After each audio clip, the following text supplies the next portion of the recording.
بسم اللہ الرحمن الرحیم۔ السلام علیکم۔ آج کے درس میں تکبیر تشریق کے احکام ذکر کیے جائیں گے اور تکبیر تشریق کا آغاز کب سے ہوا یہ بھی ذکر کیا جائے گا۔ تکبیر تشریق 9 ذی الحجہ کی فجر سے 13 ذی الحجہ کی عصر تک ہر فرض نماز کے بعد جو جماعت مستحبہ کے ساتھ ادا کیے جائیں، ایک بار تکبیر تشریق بلند آواز سے کہنا واجب ہے اور 3 مرتبہ کہنا افضل ہے۔ ہم نے کہا کہ فرض نماز کے بعد لہذا نفل، سنت موقدہ، سنت غیر موقدہ، وطر، نماز عید کے بعد تکبیر تشریق کہنا واجب نہیں ہے۔ جمعہ فرض ہے، لہذا جمعے کے بعد تکبیر تشریق کہنا واجب ہے۔ اور ہم نے کہا کہ ہر اس فرض نماز کے بعد جو جماعت مستحبہ کے ساتھ ادا کیے جائیں تو تکبیر تشریق واجب ہوتی ہے۔ جماعت مستحبہ کیا ہے؟ ہم مسجد میں وقت مقررہ پر امام مقرر کے پیچھے جو نماز پڑھتے ہیں وہ جماعت مستحبہ ہے۔ سوال: اگر کوئی تنہا نماز پڑھے کیا اس پر بھی تکبیر تشریق واجب ہوگی؟ جی نہیں، اس پر واجب نہیں ہوگی۔ سوال: کیا عورت پر بھی تکبیر تشریق کہنا واجب ہے؟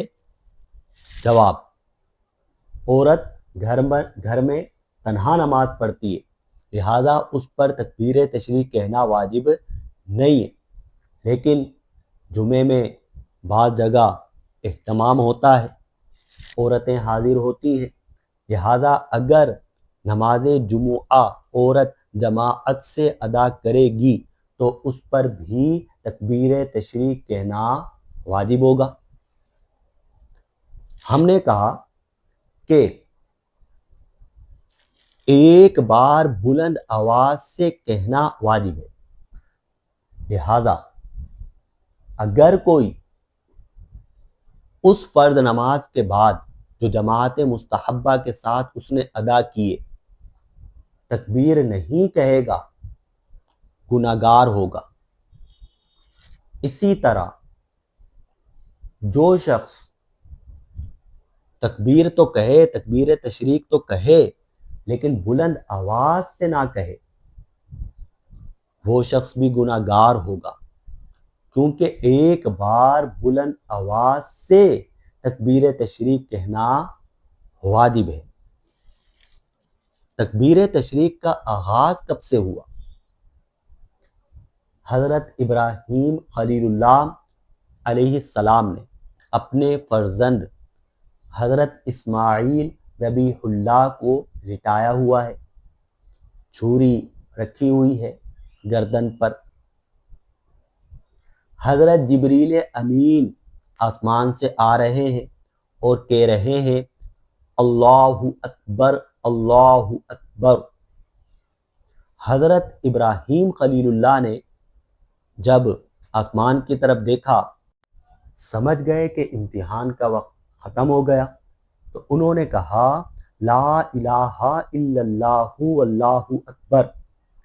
پھر فرزند نے یعنی حضرت اسماعیل ذبیح اللہ علیہ السلام نے کہا اللہ اکبر وللہ الحمد۔ پس اس کے بعد ان نفوس قدسیہ کے الفاظ کی ادائیگی کی یہ سنت قیامت تک جاری و ساری ہو گئی۔ امید ہے کہ مسائل سمجھ میں آئے ہوں گے، لیکن پھر بھی اگر کوئی بات سمجھ میں نہ آئی ہو یا کوئی مسئلہ آپ پوچھنا چاہتے ہو تو بالکل پوچھ سکتے ہیں۔